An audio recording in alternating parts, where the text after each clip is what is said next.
நீங்கள் வந்து நிலம் கொடுங்க, நான் வந்து விவசாயம் செய்ய போகிறேன், அப்போ எனக்கு நிலம் இல்லை அப்படின்னா நீங்கள் கண்டிப்பாக நிலம் கொடுக்கணும், கேட்கலாம். இப்போ கேட்கும்பொழுது என்ன பிரச்சனைனா, அரசினுடைய நிலங்கள் அரசு கட்டுப்பாட்டில் இருக்கிறதா பிற தனியார் கட்டுப்பாட்டில் இருக்கான்னு பார்க்கணும். இப்போ தனியார் கட்டுப்பாட்டில் அரசு நிலங்கள் இருக்கிறது இருக்குது. நிறைய ஏக்கர் புறம்போக்கு நிலங்கள் கண்டுபிடிச்சிட்டிங்கன்னா அது வந்து தனியார் கட்டுப்பாட்டில் இருக்குது, ஆக்கிரமிப்பில் ஆல்ரெடி இருக்குது.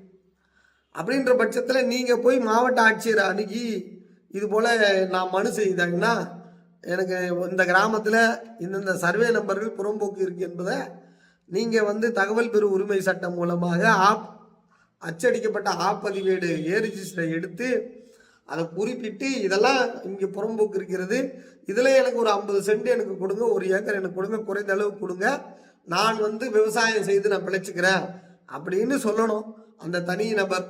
அல்லது ஒரு 10 பேர் சேர்ந்து ஒரு சங்கம் அமைத்து அதன் பிறகு அந்த ஏர் உழவர்கள் சங்கம் என்று அதுக்கு பேர் கொடுத்துக்கலாம், உழவர் சங்கம்னு போட்டுக்கலாம், விவசாய சங்கம்னு போட்டுக்கலாம், போட்டுக்கிட்டு நிலமற்ற விவசாயிகள் சங்கம்னு போட்டுக்கிட்டு ஏன்னா அரசோட காரியங்களை சாதிக்கணும்னா சங்கம் வேணும். உங்களோட கான்ஸ்டியூஷன் உரிமையில் அடிப்படை உரிமைகளில் அது பேசப்படுது. அரசால் பாதிக்கப்படுகின்ற யார் வேண்டுமானாலும் ஒரு சங்கம் அமைத்து கொண்டு அரசுகிட்ட இருந்து நீங்கள் வந்து பெற்றுக்கொள்ளலாம், நிலங்களை பெற்றுக்கொள்ளலாம், உரிமைகளை பெற்றுக்கொள்ளலாம் அப்படின்னு சொல்லுது. அப்போது நீங்கள் ஒரு சமூகம் அமைத்து கொண்டு ரெவன்யூ ஸ்டாண்டிங் ஆர்டர் 15 இந்த இதெல்லாம் எனக்கு ஒப்படைச்சு கொடுங்கன்னு நம்ம கேட்கணும்.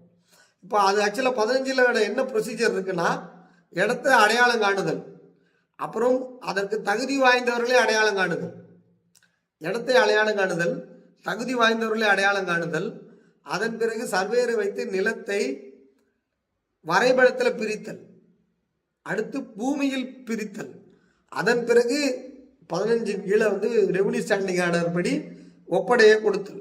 இதுதான் அந்த ஆர்டர். இந்த ஒப்படைக்க இந்த வேலையை அரசு எந்திரம் செய்யறதுக்கு லேட் ஆகும். அப்போ நாம தான் என்ன பண்ணணும்னா இடத்த அடையாளம் கண்டுக்கணும். இடத்த அடையாளம் கண்டதுக்கு பிறகு குவாலிஃபைடு பயனாளிகள், தகுதி வாய்ந்த பயனாளிகளை நாம் முதல்ல அடையாளம் கண்டுக்கணும், அந்த லிஸ்ட்டை எடுத்துக்கணும். அப்புறம் நம்மளுக்குள்ளேயே வரைபடம் தயாரித்து யார் யாருக்கு எந்தெந்த பாகம் வேணுன்றதையும் முடிவு பண்ணிக்கணும். சச்சரவு இல்லாமல் முடிவு பண்ணிக்கிட்டு, அதாவது அதில் பிரித்ததில் முடிவு பண்ணிக்கிட்டு, அதன் அடிப்படையில் கல் போடுவதற்கு நாங்களே பணம் கட்டுறோன்றதையும் சொல்லிக்கிட்டு நாம் அதன் பிறகு அதாவது அதிகாரிகள் செய்ய வேண்டிய அனைத்து வேலைகளையும் முடித்துவிட்டு அந்த கோப்புகள் அடிப்படையில் எல்லாமே செஞ்சுட்டு எடுத்துகிட்டு போயிட்டு கலெக்டர்கிட்ட மனு கொடுத்தோம் என்றால் மனு திரும்பாது. இல்லாட்டி மனு எப்படி திரும்பினா, புறம்போக்கு நிலம் உங்கள் இந்த கிராமத்தில் இல்லை அப்படின்னு திரும்பும். புறம்போக்கு நிலம் இருக்கிறது என்பதை நாமளே காட்டிடுறோம், எந்த நம்பரில் இருக்குன்னு காட்டிடுறோம். அடுத்து இது பரிந்துரைக்கப்பட்டு சர்வேருக்கு அனுப்பப்படுகிறது, அவர் இடத்தை புலத்தணிக்கை செய்து புலப்பட தணிக்கை செய்து யார் எவ்வளவு பயனாளிகள் கொடுக்கலாம் என்று படம் வரைஞ்சி அவர் ஒப்படைப்பார் அப்படின்ட்டு அந்த வேலையெல்லாம் நாங்களே பண்ணிட்டோம், ஐயா இந்தாங்க பிடிங்க அப்படின்னு சொல்லி முடிச்சிட்டிங்கன்னா புலப்படிக்க தணிக்கிற டிஜிட்டல் சர்வேருக்கு ரிப்போர்ட்டை பார்த்தா கையெழுத்து போட்டுருவார், மறுக்கவே மாட்டார்.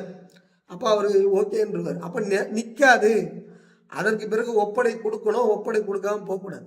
இவர்கள் ஒப்படை கொடுக்கல, எல்லா குவாலிஃபிகேஷனும் கரெக்டாக இருக்குது, இந்த ரெவன்யூ ஸ்டாண்டிங் ஆர்டர் படி எல்லாமே சரியாக இருக்குது, எல்லா ப்ரொசீஜரும் முடிஞ்சிருக்குன்னா இவங்க என்ன கொடுக்கறது, நாம் எடுத்துக்கலாம். எப்படி எடுத்துக்கலாம்? ஒன்று நேரடியாக நீங்கள் பொசஷன் போய் விவசாயம் பண்ணலாம், நம்பர் 1. அப்போது அவர் வந்து விஓஓ ஆர்ஐஓ வந்து நீங்கள் ஆக்கிரமிப்புன்னு நோட்டீஸ் கொடுக்கும் பொழுது நாங்கள் ஏற்கனவே மனு கொடுத்ததுலேருந்து நீங்கள் நடத்தி கொடுங்க அப்படின்னு நீங்கள்